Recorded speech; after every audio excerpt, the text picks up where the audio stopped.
Welcome back to the French Rugby Podcast with me, Tim Groves, ex-Scotland international and adopted Frenchman, Johnny BT. And we're going to be having a chat with Poe's Australian international fullback, Jack Maddocks, a bit later on about what it's like playing in the Pyrenees, a bit about Eddie Jones and the current state of Australian rugby as well.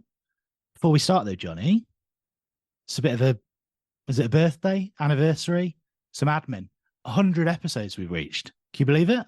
I can't. And I feel like I should have gotten you a card, mate, you old romantic, bringing that up. Flowers are in the post. I had absolutely no idea. And it's very cool that something that started completely out of boredom during COVID has had the legs to get this far and that anyone listens to it. It's amazing. One thing I would mention, though, is that when you look back at the first episodes on the video, we have aged about 100 years, not 100 episodes. If you look back now, you think, right, you've got through COVID, there's extra kids, we're all sleep deprived, and you can tell, mate, we look about 100. But no, very cool. When we started, did you think we'd get to 100 or not? Truthfully? Yeah. Absolutely not. Fucking no chance. But it's good that we did. And not 100 now either. Plenty more to go. And that everyone's still here and people actually listen, which is quite cool. Did you make it to 100 appearances for any of the clubs you play for? Probably Glasgow back in the day. Did you get something for it? Do we need some sort of ceremony? You do get stuff. Nothing financial, but you get recognised. There'd be like a shirt and a frame, or there'd be some sort of recognition. Maybe there'll be some sort of podcast award. I've got no idea. The sports podcast, do they exist? I've got no idea, but there must be something somewhere. We'll frame that white t-shirt you're wearing today and I'll sign it. There you go. It's fine. You've got the memo. We're both in white t-shirts looking ridiculous. There we go. Back to the rugby. How was your week? Because you were in San Sebastian, weren't you, for the Bayonne Po game? It was magic, mate. Not the result that Bayonne wanted. The wheels have kind of come off because they took the game down there. But in terms of the spectacle, the day out, the fans, the atmosphere, it was first class. Like Jen and I took all three kids down, the youngest being 2.5. Almost, maybe not by chance, we were in the sort of the away end of the football stadiums, the Real Sociedad. We were behind glass as if we were the away football fans, so Finn couldn't fall over into the terracing and down to the home section. But it was great, mate. A game that was back and forth, a day of sangria, tapas, in the north of Spain, and it really was a first-class afternoon. So, like that being said, the semi-finals are going to be there in a couple of months' time. If you haven't already, just for everyone that's interested from in France or abroad, if you want to come, tickets are still there, lnr.fr, because it's a wicked town. Like the food, the sunshine, the sangria, like the whole thing is just exceptional. So if you can, get down, because we had an absolutely crazy weekend. It was great fun on Saturday. And I think the semi-finals will be mega as well. So an amazing weekend. Then I was in Paris for the Parisian derby on Sunday night. But the highlight was definitely Bayonne against Po. It was first class. We might mention the game a little bit more with our guests, but I've got more questions on your experience, Johnny. So this is sort of for future reference, I guess. Yeah. But what was it like watching with all the family? Did you see any of the game, or was it just kind of clearing up spillages, that kind of thing? Do you know what? We were okay. I've got one criticism of the stadium is that they'd run out of beer by halftime. Oh, no way. Which was schoolboy. But if you're going to learn from something and do it better for the semis, they're obviously used to having the volume of football drinkers, which is abysmal, not rugby drinkers, which I knows a little bit better. And that's the one criticism. But do you know what? I was with the Van Lille family. So Poff Van Lille, another number 8, played for Bayonne. We were there. All the wives were there. Ben Broster used to play for Saracens and Wasps. Prop now works for Proval, which is the players' union in France. We were all there with the kids. So we were sort of multitasking. And then when the rugby was on, we were focused. In between, it was carnage, like kids running around the concourse trying to eating different people's crisps around about us, like scrabbling, making friends with different family. Like it's absolute carnage, especially when you're talking 2.5. But generally, surprisingly, they were so taken in by the spectacle, by the size of the stadium, by the songs that were being sung, by the Peña Bayona, the hymn that's sung at the start with fireworks. They were just completely awestruck. So they were taken in by that. And then you had the Po section that we were mixed in with as well. And they were singing songs the whole way through, drums, and they were completely transfixed. So we actually, apart from the beer problem that needs sorted, really enjoyed the game. Sat back, enjoyed it, took it all in. Mate, you'll be there next with your papoose, your sling, with a little one on your chest. We call it a sling here, Johnny. A sling. That's some middle class problems right there. The papoose, that's what they call it, don't they? But yeah, mate, you'll be there soon. Before you know it, you'll be taking the kids and they'll be enjoying it as well. It was great. Absolutely. And experience is a thing that's in the headlines in rugby at the moment. There was a lot of talk at the weekend over here about it being so good that Saracens Quins managed to attract 55,000 to Tottenham Stadium. Generally, attendances in the Premiership are down. Doesn't look great in Super Rugby either. Obviously, we know in France it's very different. The crowds are good generally, but Derby weekend took it to new heights. And rather than just marketing a one-off game, as in that Saracens Quins game, surely other countries like England can learn something from the fact that it was a league-wide approach. It was tremendous. The build up to it, then the local buy-in from both sets of supporters, from social media teams, like trying to capture an audience and get them in and be part of a big day out was phenomenal. The fact, I guess, it's getting to springtime over here makes a big old difference. But like these weekends are huge occasions. But then commercially for the clubs to get that money in through tickets makes so much sense. So well done for them to putting it on. And if you look down through the numbers, like Castres, Toulouse, sellout, Perpignan, Montpellier, sellout.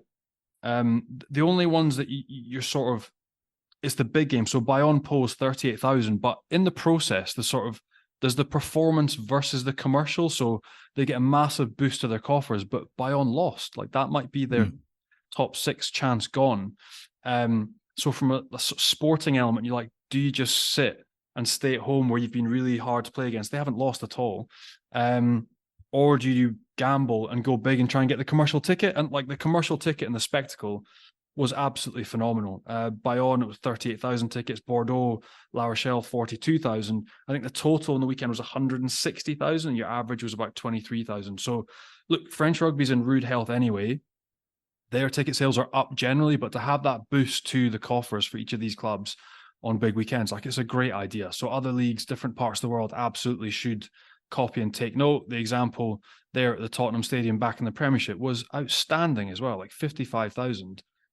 So yeah, absolutely. If we could copy and paste that and bring it into different leagues, different countries, well worth doing. And a couple of the games being moved to different stadiums will have impacted this, but 5 away wins at the weekend. Yes. You mentioned Bordeaux, where one of them came, 42,000 there, but what happened to them against La Rochelle?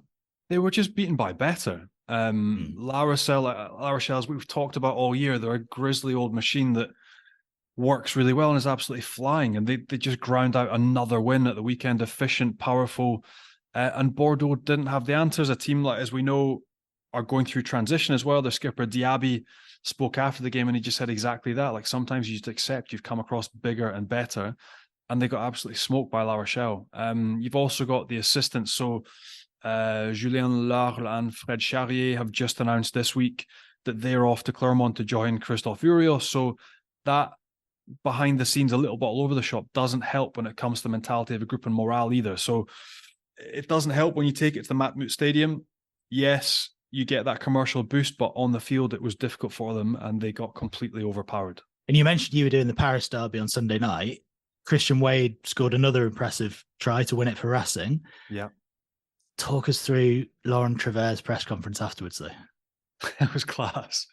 It was really good. Like the game was epic, and that could be a game changer for Racing. They were essentially down to 14 for 60, 65 minutes, and they defended for their lives. And that type of performance can really galvanize a side before a playoff.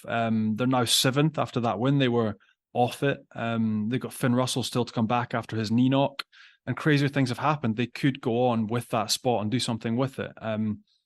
And loads of games have been ruined, Tim, at the same time, by red cards in the past, and it's one-way traffic and there's no spectacle. But this was different. Like, it was absolute drama. Diallo, Wade, Palu, they were all excellent, and they fought tooth and nail the whole way through the game and stayed in it. And Laurent Travers was excellent. So, again, it comes back to like the piece that media teams and communication teams now play in professional rugby. And Stade Francais had tweeted, pre-game and the build-up, come and watch the Formula One, the Rolls-Royce, the F1 that absolutely smoked Racing in their away fixture. Come watch them play against the equivalent in their go-kart. Like, that's the type of vehicle they're in. they're utter crap essentially. And then Racing get to the game and absolutely hammer them. And in the build up to the game, they'd use that as ammo. I think that it had been put up in the change room. One of the staff or one of the players had said to the head coach, look, if we do win this game, like as a bet, you have to go in and do the post-match debrief, the presser, in your motorbike helmet. And he did that. They smoked him in the game under all sorts of pressure. And then it's a decent lesson in humor, but also humility for the Stade Francais communications team that, you know, you don't take the piss like that and you don't shit on your opposition, especially your local rival in that type of scenario, because it comes back to bite you in the ass. So it was class to see. Really well done. And a good laugh by head coach. Absolutely. All in good humour from Laurent Travert. We've seen it in football quite a lot, and obviously things in football drip into rugby. We haven't seen that too much, but at least a stern talking to for someone on the media side of things at Stade. Exactly. I don't know who's going to get that hairdryer treatment, but there'll be a temp, there'll be an intern that's got carried away and posted it, and it's been greenlit, and it'll come back to bite them in the ass. And also huge wins for Toulon at Lyon and Montpellier as well, who were trailing at Perpignan. Two huge sides. And again, it's the context for all four sides involved. So Lyon, who were looking to sneak up to fourth. But Toulon came and they were excellent. Charles Olivon come back. He's picking up his game time. A lot of the French boys have been rested. He wasn't. Big offloads, setting up tries. He was dominant in line out with his carries. And that win now sneaks Toulon up to 6. Like, you've got Racing winning, you've got Toulon winning. Like, these big teams that have sort of been hovering around 8th to 10th are now starting to stick their hand up and say, look, we're here. And it's the same for Montpellier, who won at the death, really. Like, an excellent game. The ball was thrown around. There's such a difference here when the sun comes out and the pitches are dry. Some of the rugby was excellent, but they were saved by the boot of Paolo Garbisi at the death. And that loss for Perpignan means they stay 13th in the playoff spot for Pro D2. They would have expected to win that game. And the fact that Pau have let them up into 12th. So, like, almost real jeopardy for Perpignan. And again, for Montpellier, who were struggling for form, that's now a shot in the arm. Can they go one step further in the next couple of weeks and jump into the 6th spot? So the money time is well and truly underway in the top 14, and the big sides are starting to win again. Right. Plenty to choose from in a good weekend in the top 14, on and off the pitch. So let's find out what your meter moment of the week was, Johnny. Well, it could have been Pau. Well, I didn't want that because I used to play for Bayonne. It could have been Yuan. It could have been Yuan Tanga, young number 8, who's been exceptional. He was phenomenal again for La Rochelle at the weekend. But it was the Racing performance that I thought really stood out. If you go back and watch that or see some of the clips on YouTube, a yellow after 15, then a red card after 30 for Polianati meant they had to play with 14 for effectively 65, 70 minutes of that game, and they were outstanding after being pumped 540 at Stade Francais earlier in the season, at their place earlier in the season. They showed bags of heart, character, and fight, which is what you need at this stage of the year. And it was great drama as well to watch as a neutral. So the Racing boys, well done. You were top class, and you are the meter moment of the weekend. There we go. That was Johnny's meter moment of the week. And Meter is the world's #1 wireless meat thermometer, recently making over 20 million cooks better with their game-changing app and completely wireless Bluetooth meat probe. You can use it on a barbecue, in the oven, or in a pan, and you can get your hands on one at meter.com. Plus, you can get 10% off any full price item. All you have to do is enter the code FrenchPod10 at checkout. That's FrenchPod10, and you get 10% off any full price item at meter.com. One of the biggest attendances and one of the standout results as well, we've mentioned it already in Derby weekend, was Pau's win over Bayonne in San Sebastian. And we can have a chat now with Pau fullback Jack Maddocks. How you doing? I'm very well, thanks. Thanks for having me. Thanks for coming on. We will come to the rugby on the pitch and Pau generally, but give us an insight into the occasion at the weekend, because it looked pretty special. Yeah, it was amazing. It was really, really good. Obviously, San Seb's an awesome town and the weather was great. But I just remember on Friday we were just walking around the town. It was probably like 2 or 3 in the arvo, like it wasn't even late. And there was just people like they were all here for the rugby, wearing jerseys, like in big groups, having beers, and we'd get like a lot of looks or stop for the odd photo or something. But it was a great occasion. It was like rather than just the game itself, like the whole weekend was amazing. when we went for beers after, everything was full, people in their colours and everything. So yeah, it was like, it made me really excited to retire one day and become a fan, just they all made a weekend out of it. And there was actually a point where after the game, we had a few beers and a couple of us were like, all right, should we get a hotel, like have a really good night here? And we did a bit of research and there was nowhere with a vacancy. Like you couldn't get a hotel. So I guess that sort of tells you about, like the occasion and everyone was in good spirits and it's a great weekend. So you slept on the beach? Exactly. No, luckily we actually got the bus back because that would have been one of those things where I woke up the next morning and think, geez, I really didn't think that one through. Mate, it's one of those moments though. I saw the end of the game, Piccaroni's, your coach, was like, right, boys, because that's a huge win, right? Especially the context where you've been throughout the season, not picked up that many wins, but to beat Bayonne in Bayonne, the only team to have done it this whole season, but in San Sebastian, and then to get that lift from 13th to 12th, that comfort zone, and him at the end saying, right, boys, we're going to stay down. We've got beat. That must be one of those great moments that you coming together could galvanize a team. Is this our season now? Are we away from relegation? So it must have been epic for you as a team. Oh, it was unreal. I think the moment it sort of hit home for me was because, like as a foreign player, you probably don't have as good of understanding for the rivalries as, obviously what the French boys do, but I knew it meant a lot to them and it was a big game. But there was one moment which, it sort of hit me when we just finished and went over to the bench and one of our members of staff who's a local, lived in Po his whole life, was crying in tears at the end of the game. And for a guy who comes, from the outside, that was one of those moments where I just felt so happy and it was such a rewarding victory because as he said, there was a lot of pressure on us.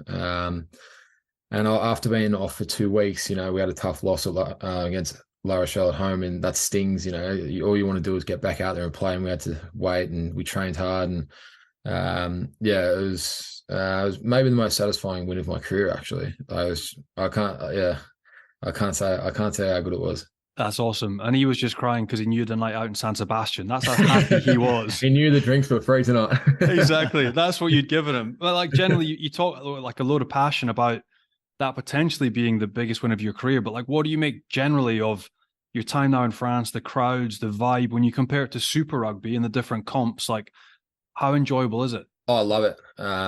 It's very different in pretty much all aspects. The style of play, even the way it's reffed, like the crowds, the passion, everything.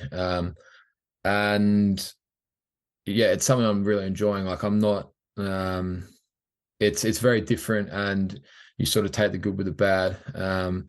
But yeah, at this stage of my life, I'm just loving it. What it provides on a week-to-week basis. And I guess just the change up.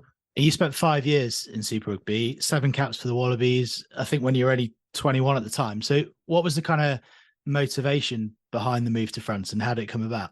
To be honest, I'd always been quite keen to, I always knew, I remember my dad told me when I was like 18 or 19, I had a decision made to go to try and pursue cricket or try and pursue rugby. And there was even a very, very brief moment where, I could have explored playing rugby league. I remember my dad just said to me early days, he was just like, play rugby. And I was like, why is that? And he said, if you can't play cricket, and I said, why is that? And he said, just the countries you'll go to, the travel, the life experiences you'll have. And so that always sort of stuck with me that I knew I always wanted to travel playing rugby. And it's different. Like it's different when you, like I'd been to a lot of countries playing Super Rugby and for the Wallabies as well. But it's not really, you go and you might get one day off. You don't really scratch the surface, So I was always keen to properly live and try and learn a language and, really throw yourself in the deep end. And I just got to a point where I felt like I was stalling a little bit there. I played 7 games at 21 for the Wallabies. And yeah, I just felt like I wasn't really progressing. And as I said before, I knew I had that opportunity and I just wanted to take it up. So yeah, I mean, I loved my time in Australia. Like when I talk about the differences, I don't want to be that guy who sort of like tries to shit on everything back home. Like there's so many good aspects and I've got so many good mates and stuff from there. But I just felt like at that point, I was keen to do something different. Me and my partner as well. My girlfriend, we've been together about 5 years, and yeah, we just thought it was the right age, the right time to, try something new. And yeah, we got no regrets. It's going really well. I was going to pick on the only regret, like you've taken the opportunity, you're running with it with both hands and doing an amazing job with Poe. Is there a little bit, like, again, being so young with international rugby, you look back and say a handful of caps, Gitto's laws there, and now you can't play. Was that the tough bit, knowing that you had to give up international rugby coming over here?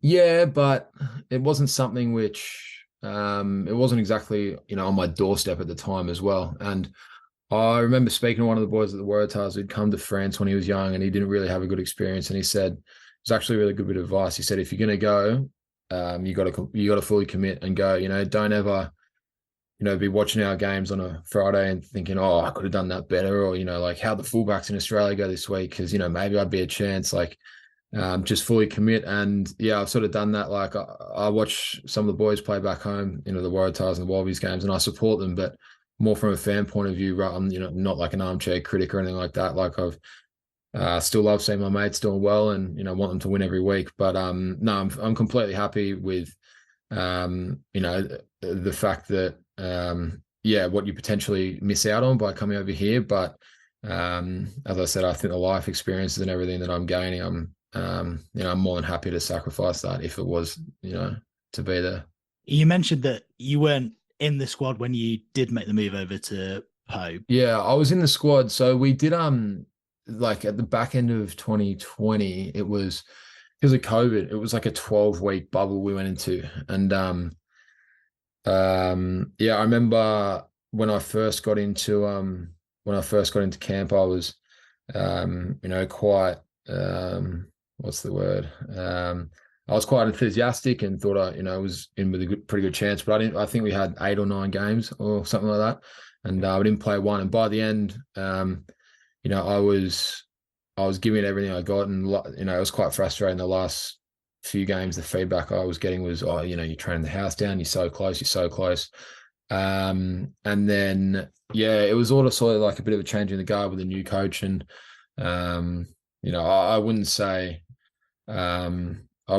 that, the writing was on the wall or anything, because if you play well, you're always going to get picked. And obviously another season of Super comes around every year. But we just had a season in Australia where we hadn't won a game for the Waratahs in 13. And I just felt I was just a bit frustrated with the way everything had gone. So yeah, I was just looking for something fresh, a change of scenery. I'd spoken to boys who played here before. They said it was great, and I just thought, why not? And Dave Rennie tried to persuade you to stay, didn't he? Yeah, he did. I still do have a very good relationship with Dave. I think, that's obviously his job to try and retain all the players he can. But we were very transparent and honest the whole way through, and I got a lot of respect for him and the way he handled it. And yeah, I mean, it was tough to sort of tell him. It was actually, it happened really weirdly actually, because I literally signed I signed the contract, and literally like the next day I was going to call, X, Y, and Z, and, the people you need to inform. And he was one of them. And he just happened to call me in the morning and said, like, you're in the squad, blah, blah, blah. And I was like, oh, he just caught me off guard, and I had to just be straight up and honest with him. And he took it well. But yeah, it could have been a bad situation, because I probably maybe should have got on the phone a bit earlier, but I just thought I had a bit more time than I did. But yeah, he was awesome. I was sad to see him go from the Wallabies, because I thought he was doing a great job.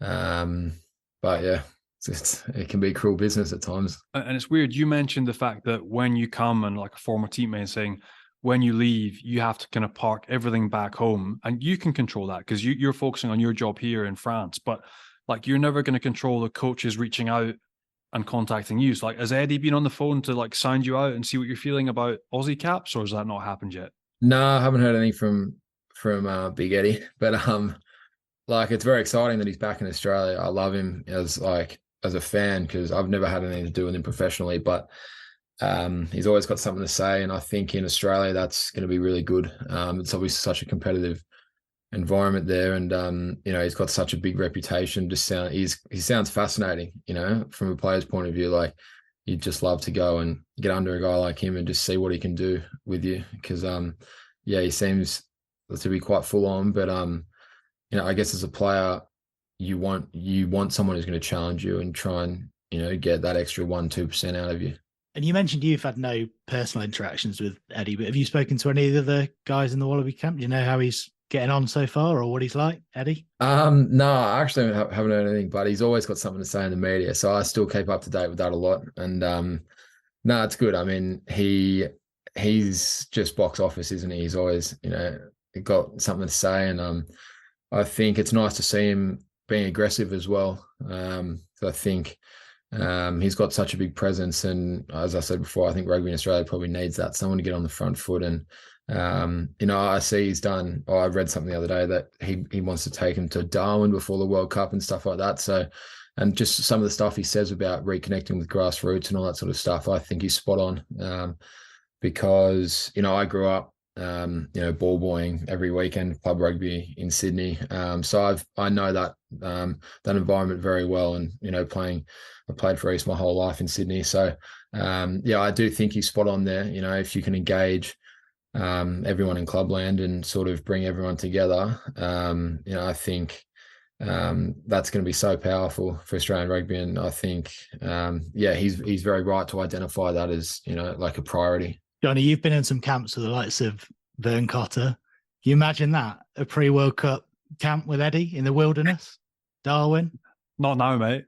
Absolutely no chance. But if I was, this is the thing, when you're your physical peak or you're aiming for the pinnacle and you want to be your best for your country at the World Cup, you'll do anything. And you'll do anything also to believe that whoever is in charge is going to lead you to that holy grail and going to do the right thing. So no, I now couldn't think or get my head around of doing a preseason camp with Eddie Jones. But if I was an Aussie and I was wanting to back myself and back that team to go and do big things at a World Cup, he's got to be one of the men you put top of your hit list to lead you. Like, unbelievable leader, been there, done it, multiple countries, respect of everyone. Plus, he's like a ball breaker, isn't he? Like, you can just see his personality. He'd probably be half good fun to be around. Half the time you'd be absolutely terrified. It's that type of personality. You'd never be at ease. Like, you listen to Gits or people like that talk about him, never at ease, not an easy personality. But if what you want at the end of the day is the team to be the best that it can be, he's one of the men you want there. So personally, no, I'm done. But for the Aussie boys, crack on. And Jack, you're not done. A World Cup in France would be amazing. But this is kind of good. You can be on the other end of the throne. If they get a few injuries, you'll be there in France, but you can avoid that World Cup camp in Darwin, which I reckon will be parachuting in the last minute. You mentioned it there, the state of Australian rugby in general, before we get on to France, which is far more important. But they've got the World Cup, obviously, 2027, but so much competition in Australia among other sports. And we know recent years hasn't been brilliant for rugby union in Australia. So if you're in charge, what needs to change? I don't know. Like, I think there's quite a negative narrative around it, in my opinion. I think there are things which could be done slightly better, and I think that's probably below the professional level, around club. And if you have a middle ground between Super Rugby and club rugby, I don't know. But from my experience in the professional game, I think everything's run really well. And I just think a few wins will change everything. And I think something which will be really good for them now is the new, I don't know if he's chairman or CEO or whatever, Hamish McLennan and Eddie Jones. They definitely bring a positive mindset towards getting on the front foot in the media, because I think so much of Australia is I guess the narrative is written by the journalists, and a lot of them are, they have Australian rugby at the moment. It's almost like the ugly duckling, because Fox who they have the rights for the AFL, the NRL, and they've got nothing to do with rugby. And rugby walked away from a few years ago, so they just shit on rugby at every opportunity they get. And I think that's sort of the public's opinion is probably, written up by that or made up from that. So it's good to see Hamish Clennon and Eddie, who they get on the front foot a lot. They're not short of a headline. They get you on the back page, that sort of thing. And I think they've got a very favourable draw at the World Cup this year. You get guys in like, you get, Simon Karevi, Quade Cooper. These guys fit again this year. And you maybe Skelton or those guys, like I reckon they can go very deep and it can change so quickly. So yeah, in terms of like the overall question, I don't think they're very far off at all. Like I actually think they'll go very deep in this World Cup. And it all takes a few good results, and I'm sure that the narrative will begin to change. And mate, you say that with the likes of the Arnold brothers potentially, Quade Cooper, Will Skelton, Karevi coming back in, and the favourable pool draw that you mentioned, do you reckon there's a chance Australia realistically could go on and win this World Cup in France? Yeah, I do. I mean, I think the hope from my perspective is like, I hope Australia win, obviously. I think my hope is that there's no one better, historically at making a team peak at the right time than Eddie Jones. And, I think to win a World Cup, I look at the other side of the draw, and those teams probably have the momentum going into the World Cup, but there might be a bit of crossfire going on there in the early rounds. Like you might get a couple of teams limping into the final or something, and if Australia can hit that, peaking at the right moment, be a little bit fresher, I think they've honestly got a very good chance. And it's exciting. I'd sort of consider them more of a dark horse. Like I think from an international perspective, they haven't been talked about too much, but no, I do think that if the stars align and they have their key men fit and can sort of go under the radar and just poke their head out in the semis or quarters and semis, and I think they can win. If I had to you put a gun to my head, I don't know, but they definitely can. So yeah, it's exciting. Back to French rugby now. This is your second season at Po, and we have people on here all the time. We chat about the differences and kind of adjusting to life in France. You sort of mentioned it earlier on that you got some advice that was, if you're going to do it, you got to throw yourself into it. So give us a sense of what it was like sort of acclimatizing and getting used to a different country. It was pretty easy, actually. It was easier than I thought, just because I guess when I came over here, I was just high on life. Like I remember the first weekend I got here, a few of the boys took me down to San Sebastian where we played last weekend. And, I remember, because in Australia, like you're so isolated from the rest of the world. I couldn't believe we were just going to drive across to Spain. And I remember I was like, do I need my passport? Like, do I need all this? And they're like, no, it's sweet, like relax. And I remember I was just amazed when we went through the border. It was literally just like a €1 toll. You just tap your card and you go straight through. So those little things, even just walking down to the bakery in the morning, getting your loaf of bread or whatever, like those little things, I guess I just found, I don't know why, they were very nostalgic, and I was just like, wow, how good's this? And I think I was very lucky because I hadn't done a whole lot of research about, the dressing room I was walking into as well. I knew a few boys, they'd sort of said good things, but it was a bit weird because, like, obviously in Australia, you know everyone. Every time you play another team, you know exactly who you're playing. Whereas I literally, when I walked in, I didn't know. I knew 5 or 6 boys, but I was seeing everyone else's faces pretty much first time, and so that I was very fortunate in that because I had no idea. But we've honestly got such a tight group, a lot of boys who are around my age as well, and like-minded. So yeah, I mean, that made it easy. And I went 4.5 months before my girlfriend arrived as well, because she was a school teacher back in Australia. So she finished the year teaching. But I think that was a good thing because it sort of gave me time to find my feet and, I guess, get the paperwork and that sort of niggle sorted before she arrived. So, I could sort of, because I wouldn't want her to come over and have been like, shit go wrong and just be like, what the fuck's going on? I was sort of on top of everything by the time she got here. This is where, these are the shops, like the supermarkets, all that sort of stuff. And so yeah, it all worked out really well. So you had 4.5 months of quiet time, just figuring out where the bakery was, no nightclubs. No nights out with that. Zach Henry. There was nothing going on, mate. There was a few early days, but then I did get that injury, so I sort of took the foot off the pedal a little bit with that. I sort of laid low. Mate, before we get on into like the injury, because I have to ask you about that as well, because it's one of the weirdest ones I've heard of. But yeah, in terms of like you fitted straight in, did Zach and the boys have you on the shoof beer? Did you have any initiations you had to do, or no? I actually came really late, so I missed that. I missed all that. I came with like, I came and I remember hopping off the plane, and it was like a, I don't know, it was like midweek or something, and we had a trial against Bayonne in Bayonne only like 3 or 4 days later, and I was still jet lagged and stuff, and I was just talking to a couple of guys, like, surely that I'm not going to play, and they're like, it's be ready. And I was like, you reckon? And they're like, just be ready. Anyway, I ended up playing. So yeah, I remember I came really late because I was supposed to go to the Olympics last year and play sevens, but I broke my hand playing super, so I sort of but I was a bit touch and go with that. So what happened was, it's a 6-week injury. The Olympics was after 3.5, 4. And so I could have gone, but I remember going to a specialist and they were like, yeah, you can do it. You can play with this cast, but we can't guarantee that there's, and I just thought, as good as going to the Olympics would have been, like if I'd then gone and done something, like far worse to my hand, and, I think probably would have had the right to pull the contract, and I just didn't want to risk that at all. So I ended up dragging it out because I wanted to go to the Olympics, but not if it was going to be, at the expense of, risking that. So I ended up turning up really late, which was, I guess, a blessing in disguise. No, it was to do pre-season. And mate, so that was the wrist. Like, you had one of the weirdest injuries I've ever heard of last year as well. Talk us through that one, because you missed a massive chunk of the year.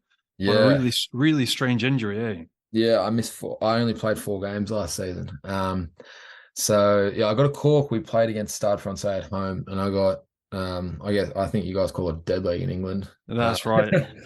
But yeah, it was a really bad one in terms of like, got it, and you normally can play through them or something like that. And I just, I played 3 or 4 minutes before half time, and then got up to, at half time to walk back out of the change rooms, and I just couldn't walk normally. Like, it was really bad. Anyway, I went back out, made 1 carry or something and got pulled off like 1 minute later. I think they just knew. I was like, the hell's got having a Jack? So they pulled me off, and then I actually had a mate in town from Australia, and we had a big night. We had a good night planned. But I knew, because like, if you have a cork, like it's you're playing with fire if you get on the beers after. So I didn't do anything. And we played Biarritz at home the next week before we had the November break. And I was pushing to play that, and probably in hindsight made a few errors in the way. We were treating it, just poke the bear a little bit, or poke the beehive, when I should have just let it settle. And then it'd just been like 2 or 3 weeks, and it just wasn't draining. I was like, fuck, this is weird. And then I know, I knew what a calcification was, but it's just one of those things you're like, it's not going to happen. And then came back from a bit of a break, and when I got an X-ray, and they were like, there's a bone forming, like it's not there now. I tried to get it drained before, but they said there was already walls up or something, because it was starting to form. So like, you couldn't just drain it all at once because you had little blood pockets everywhere. So I'm not sure why, but because I was like, just go into each blood pocket and take the blood out, but it apparently doesn't work like that. So yeah, and then got the diagnosis, and I was pretty rattled by that, actually. Like, I knew it was a very, small possibility of turning out that way. But I remember just thinking like, fuck, my season's pretty much over, and I played 4 games. I felt like I only just got off the plane, and then you sort of feel a bit useless as well, because like, you want to earn the boys' respect, and through what you do on the field and all that sort of stuff. So I was just a bit of a passenger last year, really. When I went and saw the specialist in Paris, he said, I was like, how long is it going to be? He's like, well, it can take between 3 and 9 months. And I was like, fuck, like, normally you get like 4 to 6 weeks, or 4 to 6 months, but 3-9 is such a massive window. So I just didn't really know how to approach it, because like, yeah, like it's hard to set goals there, or realistic goal. You don't know what's realistic and what's not. So I aimed for 6 and it ended up taking about 7 or 8. But yeah, the healing process in itself was bizarre as well. Cause like the first 4 months I think I had 0 improvement. And yeah, I just thought, I was like, fuck, is this ever going to get better? Like, I genuinely thought that. Like, I'd stay awake at night, just staring at the ceiling, just being like, what? And then I'd get up and go on my laptop and be like, what's it called in French? It's called like iosis mossis. Fucking, I can't remember. But doing all, I remember I bought a research paper or something. It was like 30 or 40 bucks. Like, someone had done for a university thing or something, and to view this you need to pay. And I was like, fuck it, because I was just so desperate for like knowledge, because there's just not much, like you break your hand, everyone's like, oh yeah, 4 to 6 weeks, blah blah, getting a cut. Like, this is, you just, where do you start? Like, that no one could really tell me the best way to sort of take it on. So yeah, it was tough physically, but it was also a mind fuck. Like, it really was. Those days I genuinely, doubted if I'd ever play again. And so yeah, when I think back to that now, I'm just stoked with how it's all sort of turned out. All right, so mate, like you've given us the how does it fix itself? So now the nosy bit of me is like, right, you've got a calcification, you've got 8-9 centimeter pocket turning to bone. So they let it just set, and now you've got a 8-9 centimeter strip in your leg that's bone. Yeah. So I asked the surgeon that. I said, can we get it taken out?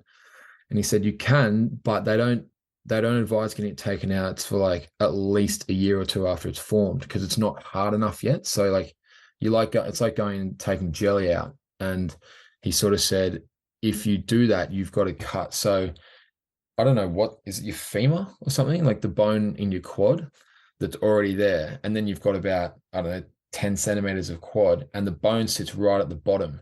So you've got to cut down through 8 or 9 centimeters of your quad. Oh. And it's obviously got to be a 9 centimeter long or 10. Yeah. So he said, it's really like, people can have a lot of trouble coming back from that. So he said, that's definitely last case, worst case scenario. So the way it sort of turned out was, the best way I can describe it is, it's like when a baby is teething. Like, it's agony for the time it takes to, the process to happen, but then your body just learns to live with it, and it just becomes normal. Like right now, like I never day to day, I never notice it. Like, it's all like, if you say to me, oh, how about your leg? I'm like, oh yeah, fuck, like, it's not like, I've had shoulder injuries before, which were not bad. And I still, when I bench press every time, I'm like, oh, fuck, like that injury. But this one, I do my split squats, everything, like my weight's the same, my power's the same. Like, I never notice it. So it's turned out really good. But yeah, I guess when you're saying like, how do you take it on? Like, I think it's just a time thing, and you just got to be patient. And also, as I said, 3 to 9 months, like, you can't have your expectations too high. You got to be, I guess, have the mindset, if I could do it again, have the mindset that it was going to take 8 or 9 and anything else is a bonus, because you'll know when you're getting better. Like, after 4 months, I still couldn't walk downstairs normally. Like, I couldn't weight bear like that. But, if I'd woken up one day after 2 and I could, you think, oh, we're progressing. So then you go with it. And Jack, the baby teething analogy, absolutely perfect for Johnny and I. Absolutely nailed it. We get it. I think, Johnny. Yeah, I think. Yeah, but you can't take your femur off and stick it there in the house, mate. Like, when it's crying. Do you know what I mean? Like, it's very different. During those months, you obviously bought a research paper. You were saying there's some dark times. You're kind of looking here, there. Actually, one of your teammates, Zach Henry, when he came on, he was talking to us about, he went to some sort of healer, didn't he, Johnny? And there's various things that people try. Like, what are you doing? Are people saying, try this, try that, try the other, and you're just trying anything? I actually got recommended to go to Lourdes a lot and drink the holy water. Like, that was one thing that people were suggesting. I was like, fuck, if it got to 9 months, I would have. But I was just like, I was at a point where I was just like, you just don't want to leave any stone unturned, But yeah, there was some left field suggestions. But yeah, I was just like, fuck, it's just hard to do in France, like, everyone's like, oh, go see this doctor. And you're like, like, I'm not going to be able to talk to him, like, he might give you a different opinion. But I did I had some help, from doctors back home and stuff, which they all give you advice and it's slightly different. So I guess I was sort of just in the mindset of just fucking try and stay patient and don't lose your head. You're moments away from that Zach Henry solution. Have 10 sheep and head to this healer in the middle of nowhere. Yeah. Mate, genuinely, I would have asked Zach for his number. Fuck. If it dragged out a little bit longer, but no, it's all good in the end. Mate, you've come back. You're faster than you've ever been. Let's just say you are. It sounds good. Yeah. And you've signed it. You've signed the new extension to 2025. So you're clearly loving life. What is Pau like as a club? The backroom staff, the players, the environment, the place, the city. Like, we don't have many boys from Pau on. So what is it like to be there playing your rugby? Mate, it's awesome. Like, it's a very friendly town. It's a good size as well. It's not everywhere's 10, 15 minutes, but it's not, you got enough going on. So the culture is really good. People are really friendly. We're in a great spot. You can get to the beach in the summer in an hour. You can get to the mountains in the winter in an hour. So yeah, we're located really well. And as a club, I mean, we've got a really good core group of players who are just sort of coming through similar age. So I think the plan is, I think that was sort of a plan they went with a couple of years ago, to sort of, get a good, group of guys and sort of progress together. And I think we're on that path at the moment. So yeah, I mean, I think we're working hard and, we obviously had a good win on the weekend, but I think what we've probably got to learn to do is, and we've talked about a little bit, is just learning to win more. Like we've lost a few close games and stuff, and I think that comes with age and experience. So, we're working hard, but as like the nature of sport is that it's about today, not tomorrow. So, hopefully we can start turning, just get a few more gritty wins. Like we've lost a couple close ones this season. How have you found the mental side of being part of a relegation battle? Because it's not something that you experience in Super Rugby. That'll be new for you as well. So how have you found dealing with that? I've actually really enjoyed it. I know, like when I've spoken to a couple of people, I've sort of been a bit surprised by that. But like I played for the Waratahs in 2021. Yeah, it's 21, and we went 0 from 13. And you get to like 4 or 5 weeks into the season, you're none from 5, and you're like, well, fuck, like it's hard that's harder, like you sort of like, it's hard to get up for those ones and, have that, little edge at training and stuff. Whereas for me, like, obviously it's high pressure, playing a relegation battle, but, I've got confidence that we'll be right. But it's great because, like, I guess from looking at it with a positive mindset is that when you wake up, you don't lack any motivation to get up, go to training, do the extra 1%ers, like those sorts of things. So, and I also think that like, there's an old saying like pressure is a privilege or whatever, like when you're playing in San Sebastian in front of 40,000, it's so high stakes. Like I consider myself really lucky to be doing that, so yeah, I've actually really enjoyed it. And I think, it's great from like an engagement point of view as well, like to people, it meant so much that we won on the weekend, and fans are, they're very passionate this time of year. They have been. So, it's great. I mean, I'm actually really enjoying it. You mentioned there was a good group of foreigners at the club when you arrived. We've had Zach Henry on. We spoke about him. We've spoken to Luke Whitelock as well. There's another Englishman there at the moment, Dan Robson. So how's he getting on? Have you helped him settle in? Yeah, he's doing really well. He's a great character, Dan. And it's always nice to have another foreigner and stuff. But I think he's really loving it as well. He was a bit similar to me when he arrived in that he'd only known one way before, and you sort of got to flip that on your head when you come to France and just roll with it a little bit. But I think he's doing really well, and he's added a lot to the team as well. So we're lucky to have him. Mate, another boy that I'd love to find out more about is Emilian Gailleton. Yeah. So you're not far behind him in the try scoring stakes, but he's top of the top 14. Like he's only 19. I watched a couple of his games when he's playing for the 20s. I think his mum's English as well, but Yeah, he looks like he could be really handy. He's been part of the French wider squad, but a player and a bloke, what's Emilian like? yeah. I can't speak high enough of him really. As both. I remember. So I had no idea that his mum was English. And it'd been like, because he's quite a shy, he's not he's not the kind of guy who's going to come in at 19 and own the change room, which is how I think we all were when we were young. And so it'd have been like 4 or 5 days, and I'd sort of savard him and all that sort of stuff, and then I just heard one of the boys talking to him in English, and he's just like speaking fluently with like a very English accent. I was like, the fuck? So yeah, he speaks like fluent English, and I knew he had a big reputation when he came to the club, and I've played with a lot of guys who at that age have massive reputations. But the difference for me was that everyone else who I'd played with at that age with the same, who have those massive reputations, they're athletically very, very gifted, mm-hmm.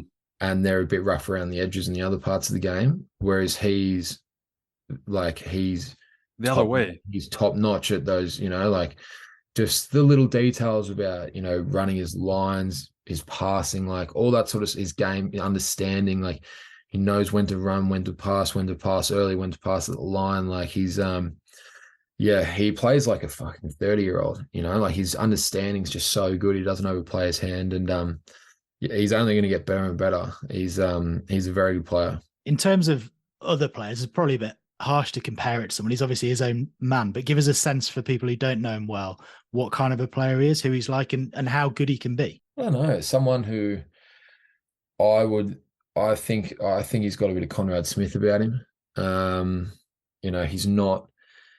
He's like at this stage of his career, he's not the kind of guy who's going to, get the ball and steamroll people, but he sort of, some like with his involvement, sometimes like less is more, like he doesn't, like I love playing fullback outside him as well.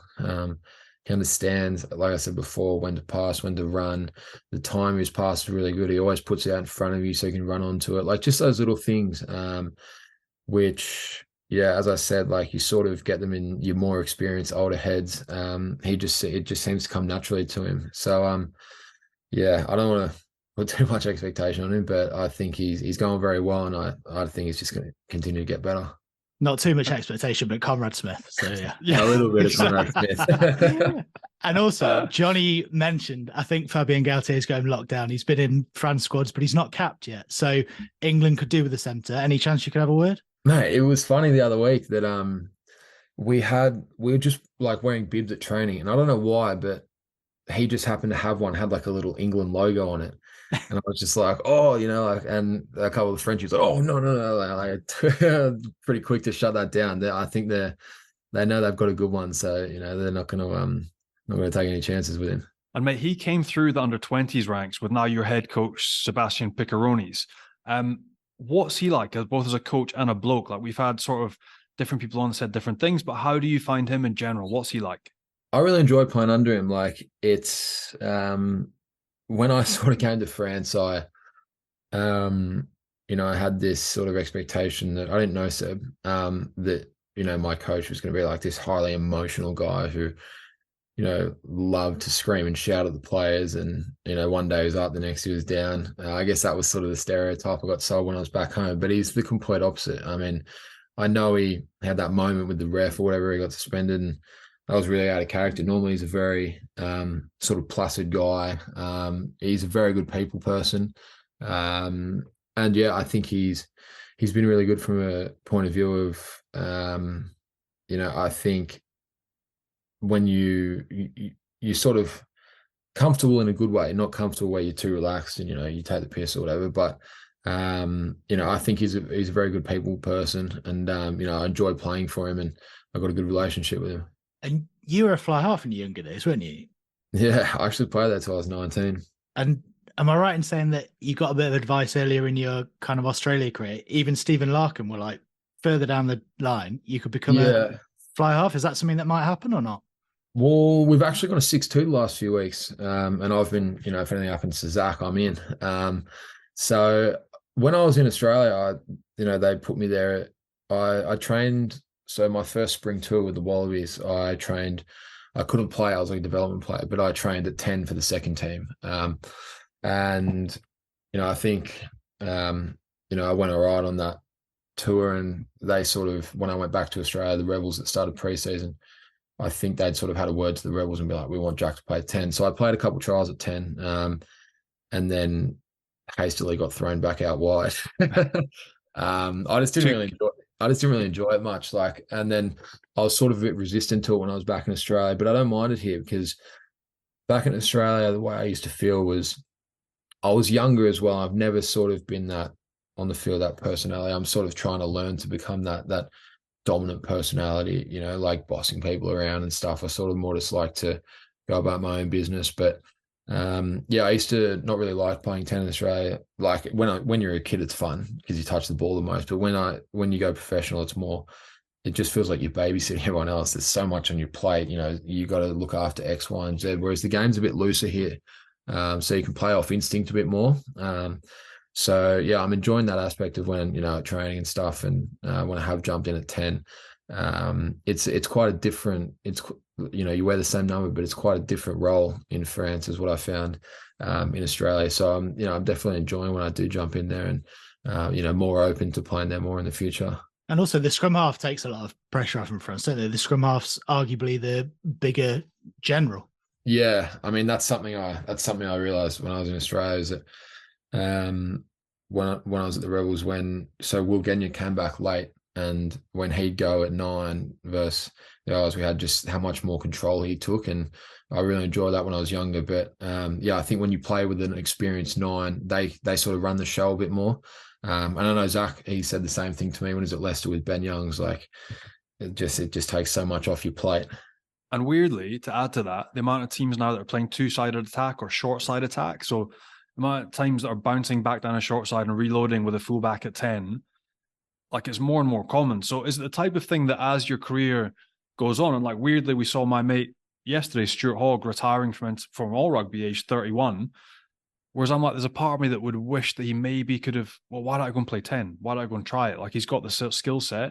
Yeah. But he wants to go out. But then if you're playing club rugby and you're looking for longevity, if the legs start to go and you get double dead legs and corks in both the legs and you're running on your calves at the end, you could easily slot in at 10 and find another lease of life in a career.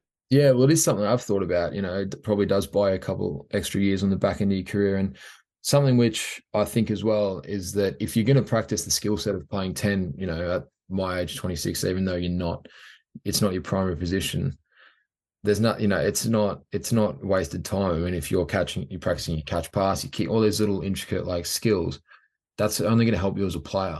I guess it's putting more pressure on your skill set as a fullback to be able to handle it at 10. And then, as you said, like, you find yourself in positions at 15 a lot where you're first receiver and all that sort of stuff. And you sort of understand, when you play 10, you understand, like from a fullback's perspective, what you want from the 10 and that sort of stuff. So I do think, even if I never play a minute at 10 in my life again, even just practicing the skill set and training there is making me a better fullback as well. And if we can make all the coaches aware that you can play both standoff and fullback, you're way more valuable. Pumps up that price. Let's do it.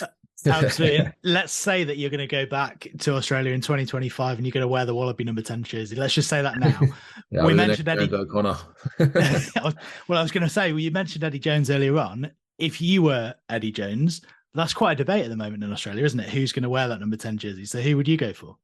I think Quaid, to be honest. Like I've played with him before, and he seems to almost be getting better with age. Like he was a bit more nippy when he was a kid. Like his footwork and stuff was amazing. But I think when he came back for the Wallabies, was 21.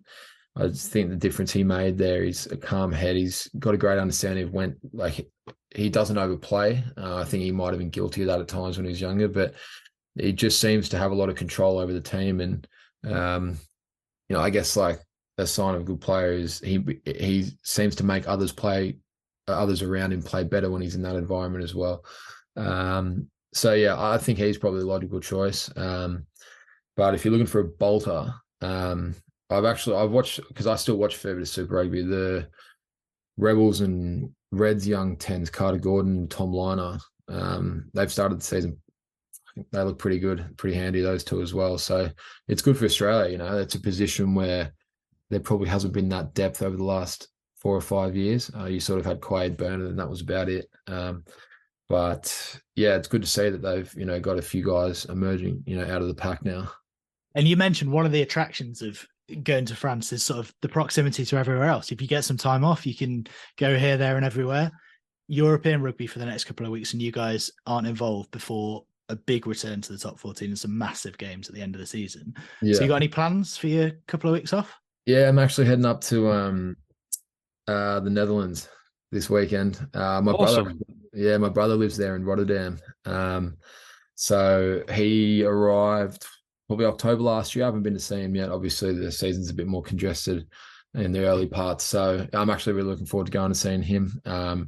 My girlfriend, she's back in Australia for the moment. So it just works well in terms of it's one of those ones where you can just, you know, load up a backpack, you know, jump on the Ryanair flight and get there. So it'll be great to see him.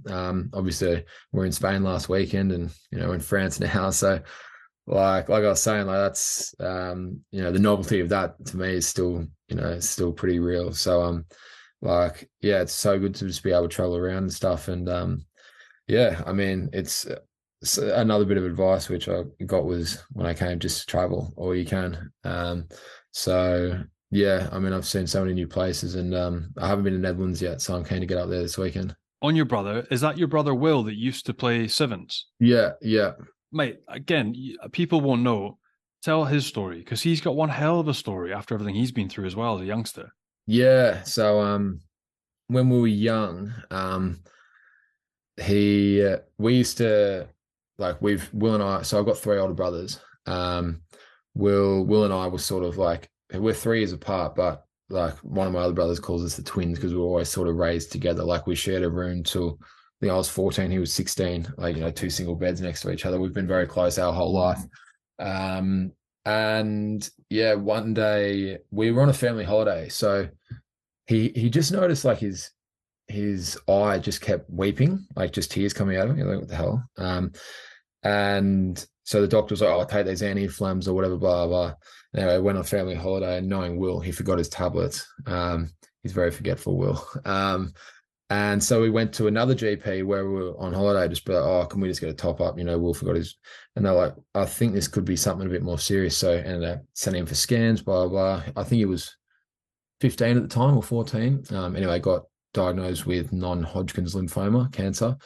So he went into chemo for about, I think 6 to 9 months. And it was a pretty hard time for our whole family. But it certainly makes you grateful, you know, looking back on it now that he's come out the other side. But it's such a hard experience for them, you know, like I know Will hates getting needles and you've got to get a needle fucking every day or sometimes twice. And he had to actually, so what they did with him was, I think it might be common practice, I'm not sure, but they insert like a tube through your jugular vein, and it just literally sits out the front of your stomach like that. So yeah, like there's a lot of stuff which goes on, and you know, obviously went bald with the chemo and stuff, and it was quite funny actually because one time when we were young, we were playing rugby in the house. And mum was out, dad was on babysitting duties, and I was like, all right, this is my bedroom, this is my trial line, it was 1 bedroom, this is your trial on the other one. Anyway, so Will fucking makes a full field break, whatever. I chase him through the house into a bedroom. He dives on the bed and I dive after him. Obviously, he hits the bed and bounces up, and I went bang and smashed my front 4 teeth out on the back of his head. But then, like 7 or 8 years later, when he had chemo, with bald head, you can still see my teeth marks in the back of his head.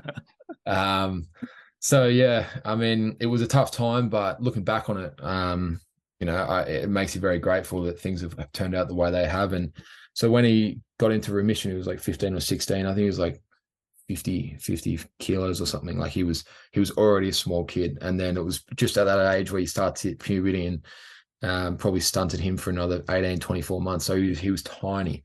Played in the 10ths at school, 3rds Colts, first year out of school. And he was like, a 21-year-old in a 16-year-old's body. He was just developing a lot later than everyone else. And then just made his way up through the grades at East. When he was playing lower grades, he was scoring like 2.5 tries every game. Like he was just killing it.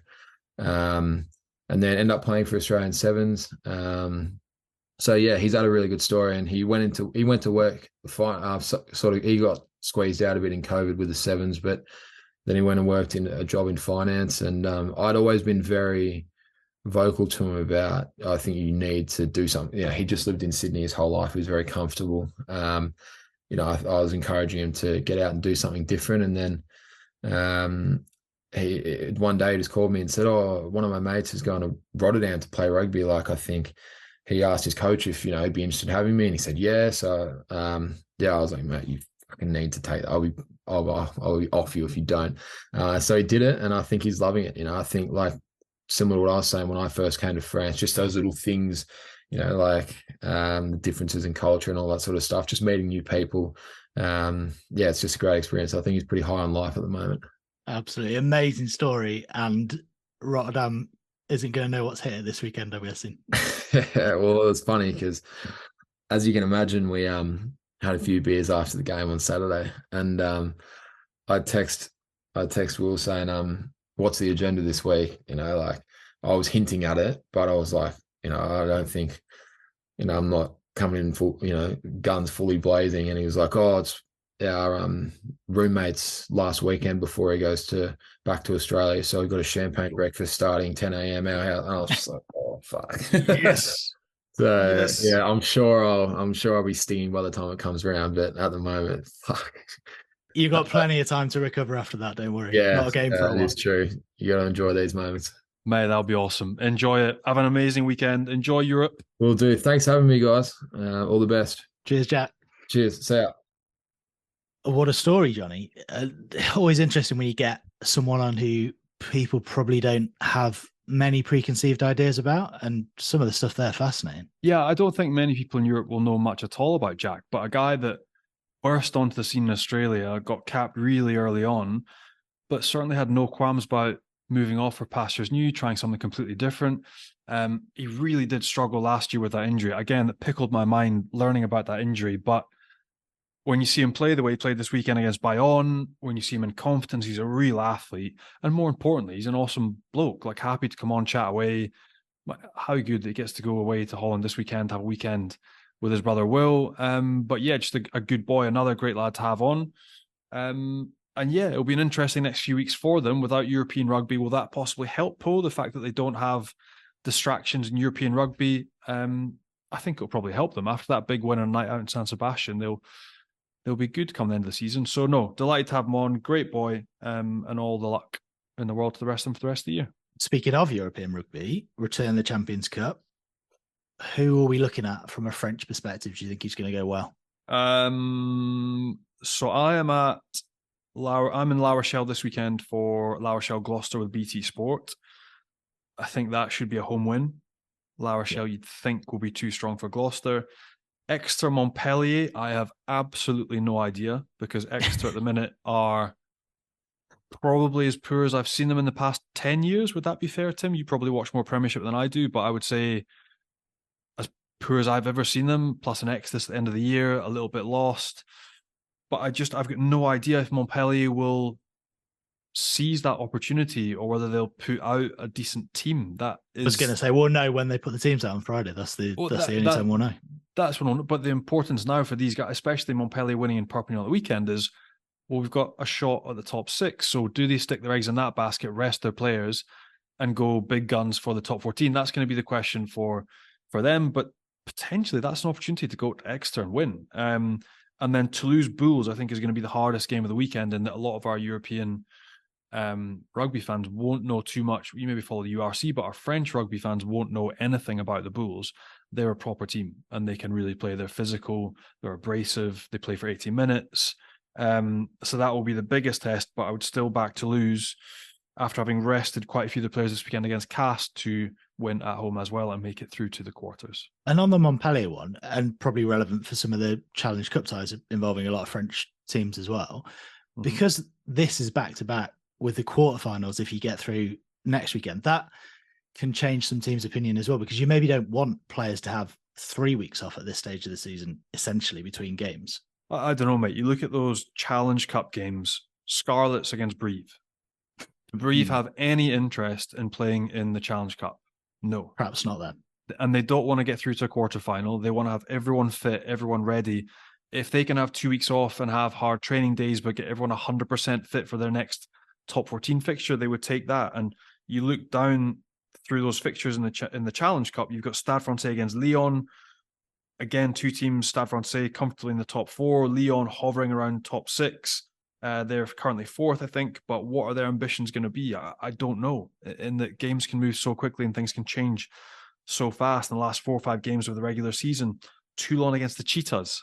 Toulon again, they're now in 6th. Are they going to go big in the Challenge Cup, or are they going to conserve a little bit of their squad, give some boys some game time, but go big in the top 14? And the same thing for Racing. I mean, are Racing going to send their first 23 over to play against the Lions? I don't think so. So I think the Champions Cup is going to be played probably in the full proper spirit of the competition. I think the Challenge Cup now, you might see some bomb squads getting sent out by the top 14 sides. And any transfer news to fill us in on? One that I really enjoyed and I didn't see coming, didn't know anything about, and then it just popped up over here in French media. Thakir Abrams to Lyon. He is an absolute monster. I mean, tiny, but physically a monster. Go on YouTube, look up his try against Leinster that he scored at the RDS. Absolutely rapid. He'll be a class signing for Lyon. I think that's because they couldn't persuade Josh Adams to get out of his contract at Cardiff with the Welsh Rugby. So he has been confirmed. Joshua Tuisova, we still don't know, in that there's now a 3-way struggle between Clermont, Toulon and Racing. But I think that might be announced in the next week to 10 days. In that it was a question of apparently schooling, but I've got no idea what that's really about. So I'll be interested to see when that comes up. But those are the only 2 big ones that are doing the rounds this week. And then no France move for Stuart Hogg, Johnny, retiring from all rugby after the World Cup. Is that something that took you by surprise? No, he told me during the autumn, so I knew. In that we had a good chat about it actually over a beer after one of the autumn internationals. And he was just very clear that he didn't feel physically that he could get out of himself what he needed to do and what he needed to be at the highest level, and therefore he wanted to go out on a high. So absolute respect to him. He is one of 4 Scots to now have 100 caps. He's one of 4 Scots to have been on 3 British and Irish Lions tours. He's probably the best 15 we've ever had, one of our greatest of all time, and a really good mate. So I'm delighted for him. It's brave as well, because there's not many people that would turn down the remaining contract he has at Exeter and essentially resign. So by mutual consent, retiring like that, going out on a high and finishing hopefully with a bang at the World Cup in a few months here in France. I wish him all the best. He's been a legend, awesome to have played with, to have been on the field with them, running in some of those tries. Was phenomenal just to watch, and then to have as a teammate. He's a great boy. So I wish him and his family all the best in the next chapter, and him all the best at the World Cup. Absolutely. And not many that'd say no to you when you're trying to say, come to this French club. They'll pay you £1 million. Mate, and the thing is, he's had those offers. He's had those offers over the past 6-8 years. He's had all the offers that he could have gone to Japan. He could have done anything. He could have done anything he wanted, but he's got other interests. He wants to explore other avenues. So respect to him. He's decided that he wants to go out on the top of his game, which is where he is. So all the best to him. Thanks, Johnny. A massive thanks to Jack for joining us as well. And thanks to all you guys for listening. Make sure you hit subscribe, leave us a nice review if you can. Check us out on Rugby Pass and on YouTube. And we'll be back with another episode next week. Au revoir, Johnny. 100 not out. A bit like Hoggy, I just realised as well. What about that? Synergy. What about the timing? Incredible. Here's them.